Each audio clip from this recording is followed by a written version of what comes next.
Nah, kita sekarang bicara tentang dampaknya terhadap konsumsi domestik ekonomi kita gitu ya. Bagaimana kemudian pengaruhnya? Karena kalau kita melihat tadi sebetulnya cukup bagus ya. Artinya kan penyesuaian diri supaya tetap survive gitu ya. Tapi jika banyak yang melakukan frugal living ini, apakah berdampak terhadap konsumsi domestik di Indonesia?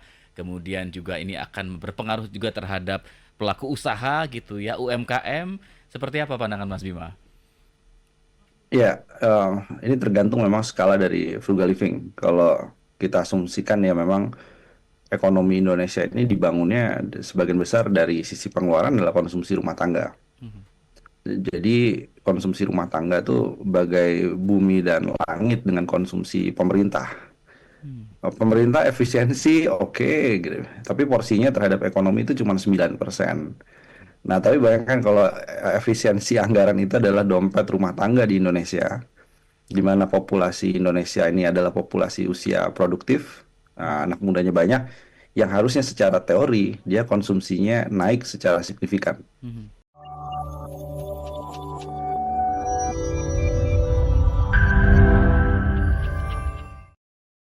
Sore hari ini kita senang sekali bisa berjumpa dengan Mas Bima. Mas Bima ini termasuk juga sosok yang banyak mengomentari juga tentang konsep frugal living. Tapi sebelum kita berbicara tentang dampaknya terhadap perekonomian nasional, Mas Bima mungkin bisa memberikan pandangan terhadap fenomena frugal living yang ramai saat ini.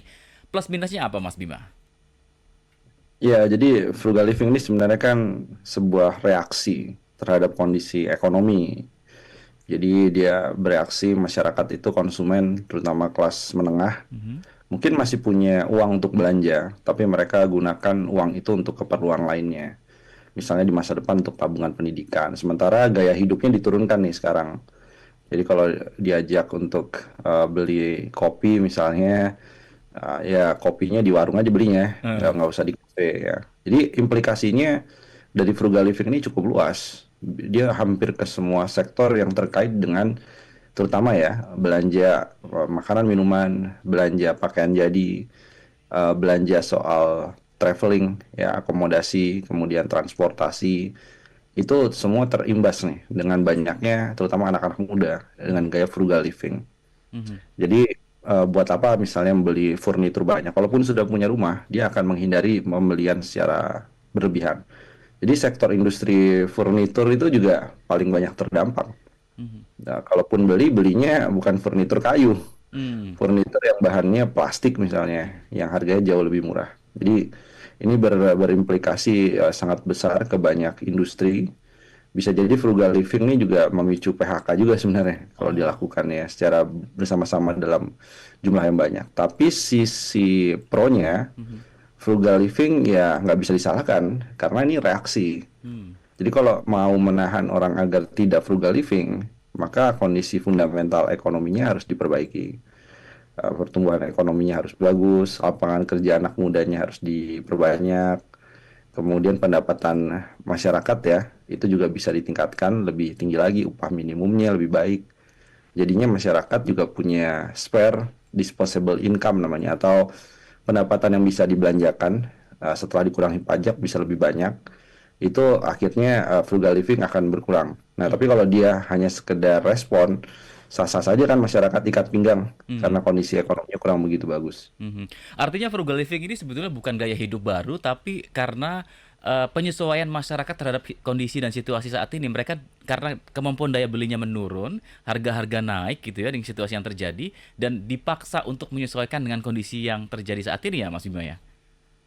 Iya, karena psikologis masyarakat, apalagi dengan era sosial media, sebenarnya pengennya mau tampil kaya. Nah. Ah, jadi kan mana ada tuh akun yang mengajarkan frugal living punya banyak follower di sosial media. Mhm. Kalah dia sama akun-akun selebgram yang menampilkan kekayaan. Ya. Rumahnya besar, mobilnya mewah gitu. Jadi psikologis masyarakat Indonesia secara umumnya begitu. Mhm. Jadi dompet cekak, tapi tampilan orang kaya. Mhm. Nah, tiba-tiba muncul frugal living, terutama ini menjadi marak pasca pandemi COVID-19. Ini ada apa? Mhm. Berarti ini kan nggak sesuai nih dengan impian banyak anak muda Mhm. yang ingin tampil lebih lebih mewah. Berarti ada yang missing di situ. Berarti ada permasalahan. Ya, salah satunya tadi daripada dia mengejar mimpi yang terlalu berat gitu ya untuk menjadi orang yang kaya. Karena masih banyak sekali, kalau nggak salah ada 20 juta anak muda yang tidak dalam kondisi sekolah, tidak dalam kondisi training, tidak dalam kondisi kerja. Jadi nggak ngapa-ngapain. Kalau nganggur kemudian jadi mahasiswa gitu kan, mahasiswa itu kan dianggap tidak bekerja kan, Mhm. tapi dia dalam proses kuliah. Nah ini masalahnya ini nggak ngapa-ngapain tuh ada 20 juta orang lebih yang disebut NEET. Artinya apa? Artinya frugal living bukan sebagai sebuah budaya ataupun FOMO Mhm. untuk ikut-ikutan, tapi ini akhirnya menjadi respon yang rasional. Ya Mhm. udah frugal living aja gitu. Jadi nggak orang nggak bisa disuruh frugal living. Sebenarnya dia akan melakukan itu karena uangnya nggak ada. Ya, ya, Nah ya. itu situasi sekarang. Iya, iya. Ini yang paling banyak menjalankan konsep frugal living itu mostly anak muda atau yang sudah berkeluarga juga, Mas Bima? Ya, kita bagi menjadi dua sebenarnya. Mhm. Yang pertama frugal living itu di banyak kasus adalah mereka yang sebenarnya punya uang. Oke. Ini tapi memang hidupnya minimalis ya. Itu mengikuti salah satu selebgram ternama dari Jepang. Mhm. Jadi punya uang banyak, tapi nggak pengen kelihatan kaya tuh. Ada juga, tapi itu segmented. Yang paling banyak kita adalah tipe kedua. Oke. Jadi frugal livingnya adalah frugal living yang memang karena kondisi finansialnya tidak memungkinkan Mhm. untuk membeli barang secara berlebihan sehingga dia menormalisasi dan mengafirmasi Mhm. menjadi gaya hidup frugal living. Mhm. Jadi kalau misalnya saya di kantor gitu ya, itu dulunya sering jajan beli kopi di Mhm. kafe, terus kemudian karena situasi ekonomi akhirnya bawa tumbler, Mhm. kopinya dimasukin ke tumbler, terus ada yang nanya, ini eh, apa ini? Kenapa kok nggak beli di kafe lagi kopinya?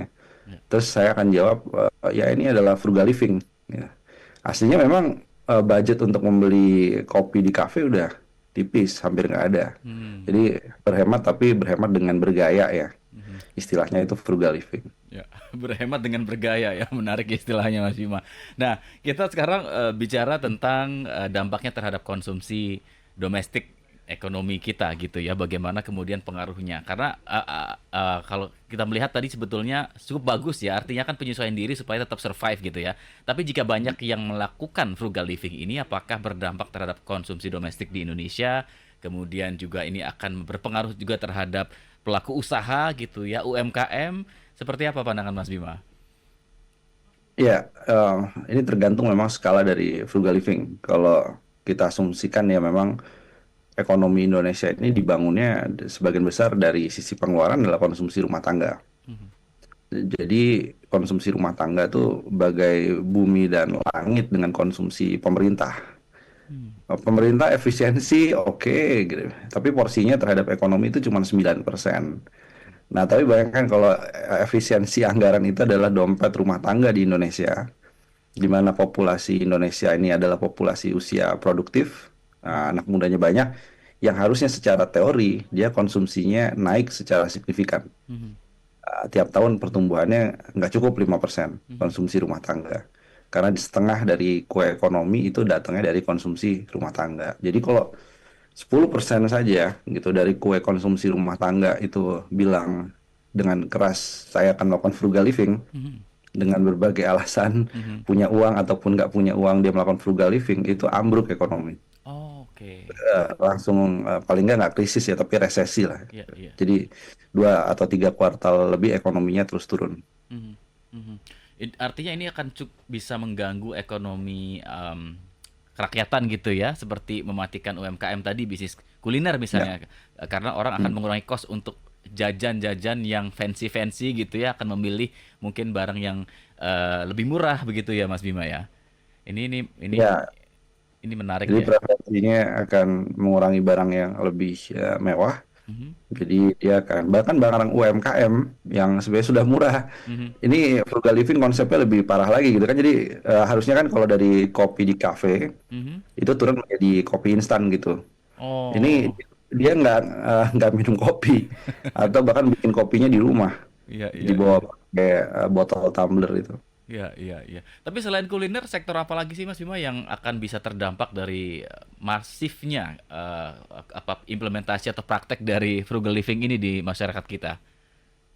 Ya, banyak yang mengasosiasikan lemahnya konsumsi rumah tangga Mhm. dengan frugal living atau memang daya beli masyarakatnya rendah itu tercermin dari PHK di sektor pakaian jadi. Oh. Jadi tekstil, garment, pakaian jadi, kemudian sepatu ya, alas kaki. Mhm. Itu yang paling dirasakan sekarang banyak PHK di mana-mana. Mhm. Nah, ini bisa dijelaskan tuh fenomenanya. Karena satu, orang menahan beli baju baru, benar. Hmm. Dulu tuh banyak sekali anak-anak yang dilahirkan ya pada tahun 90-an itu kan kita didoktrin ya. Sebenarnya ada doktrin dulu. Hmm. Jadi baju baru alhamdulillah untuk dipakai di hari raya. Nggak Heeh. punya pun nggak apa-apa. Itu sebenarnya konsep frugal living. Tak punyaku tak Jadi apa. Iya benar benar benar. iya, ini kan lagunya Trio Kwek Kwek Iya ya dulu. betul Jadi betul. itu secara psikologis, nah ini akhirnya membuat anak muda jumlahnya banyak sekarang, tapi akhirnya melihat iya ya, dulu Lebaran itu jadi momentum untuk harus beli baju Baju baru. baru. Kalau sekarang kok baju baru ya, kalau nggak punya kenapa? Dan Hmm. belinya nggak harus pada saat Lebaran. Mhm. Mhm. Nah, diturunkan lagi, itu kan baju barunya nggak perlu nggak apa-apa. Mhm. Yang kedua, kalaupun harus beli baju baru, ada pilihan thrifting. Hmm. Ya ya Dan ya. itu masif sekali tuh Mhm. baju-baju bekas impor ya. Mhm. Nah ini Mhm. yang lebih parah lagi yang paling bawah nih frugal living ekstrim ya. Mhm. Itu ada yang dari atas sampai ke bawah gitu, Mhm. baju dan celana itu cuma punya 3 set. Tiga Jadi set. diputar terus ya. Wah. Jadi Sampai ke cuma 3 set ya. jadi diputar ulang sampai se ekstrim itu ya. Dan Ya, Indonesia apakah akan se ekstrim itu frugal living ini dijalankan oleh para pelakunya gitu Mas Bima? Apakah ya. mungkin ya? Saya pikir akan ekstrim banyak ya. Tergantung nggak di kondisi ekonominya. Kalau ekonominya kurang begitu baik nih Mhm. sekarang nih ada perang dagang, Ya ya. harga-harga barang misalnya mulai mulai meningkat. Mhm. Maka orang akan merespon dengan frugal living yang sangat ekstrim. Sekarang kan ada terminologi YOLO ya, Ya, you You only need need one. one. Mhm. Jadi artinya cuma satu barang aja udah cukup, buat apa beli banyak barang. Tapi kalau kampanyenya masif, ya itu banyak pengusaha kan gigit jari nih, kok yang beli nggak ada nih sekarang nih, atau yang beli berkurang. Mhm. Mhm. Ya itu karena respon tadi ya terhadap situasi ekonomi. Mungkin belum dipopulerkan aja. Kalau di Jepang kan sudah menjadi populer ya. Ada orang yang frugal living tiap hari makan mie instan, Mhm. kan ramen instan itu bisa beli rumah di Jepang. Ya ya ya ya, Jadi saya pernah baca frugal berita. livingnya dengan tujuan. Mhm, Hmm. mhm. Ini seru ya sahabat Sonora dan wow, dan Indonesia sekarang sudah mulai menggema kampanye-kampanye seperti ini di sosial media. Paling tidak ini akan semakin apa ya menular gitu ya kemana-mana. Apalagi situasi ekonomi yang saat ini sedang kita hadapi tidak mudah gitu ya.